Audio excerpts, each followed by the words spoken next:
কেন বিএনপি কে এনসিপির মামা? দাবি করতে পারেন আপনারা ক্ষমতায় যাবেন, রাষ্ট্র না, কি করে জানেন আমরা ক্ষমতায় যাব? নির্বাচন হোক।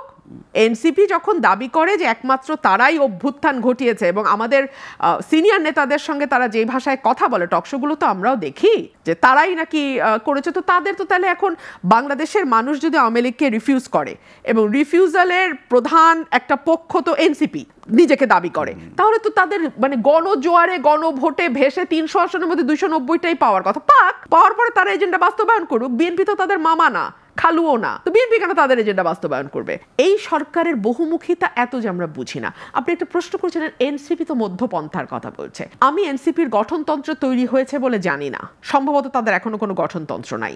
তারা ঠিক কোন আদর্শের উপর ভিত্তি করে রাজনীতি করতে যাচ্ছে সেটাও কিন্তু আমরা জানি না। আমরা তাদের রাজনীতিটা পুরোটাই দেখেছি আওয়ামী লীগ কেন্দ্রিক। আওয়ামী লীগকে ব্যান করো, আওয়ামী লীগের মানে সব পুরোটাই আওয়ামী লীগ কেন্দ্রিক। এর বাইরে তারা মানুষকে কি দেবে, তারা কি ডেলিভার করবে আমরা জানি না। তাদের দুটো দাবি, একটা হচ্ছে আওয়ামী লীগ নিষিদ্ধ করো, আরেকটা হচ্ছে বিএনপি কে দিয়ে সব সংস্কার, মানে বিএনপি যাতে তারা যা বলবে মামাবাড়ির যত আবদার আছে বিএনপি সবগুলোর সাথে তাল মিলিয়ে যাবে। এই হচ্ছে তাদের দুটো, মানে এখন পর্যন্ত মেইনলি তাদের এই দুটো জিনিস আমি দেখছি। তো এই দুটো আবদারের মধ্যে তাদের গঠনতন্ত্র কি, আদর্শ কি, তারা কি করতে চায়, তারা মানুষকে কি দেবে, তারা যদি আগামীতে রাষ্ট্র ক্ষমতা আসে। দেখুন নাজমুল ভাই, প্রতিটা দল কিন্তু নির্বাচনে যায় জিতবার জন্যে, হারবার জন্য কোনো দল নির্বাচনে যায় না। সুতরাং প্রতিটি দলের একটা প্ল্যান থাকতে হবে যে আমরা ক্ষমতায় গেলে কি করব।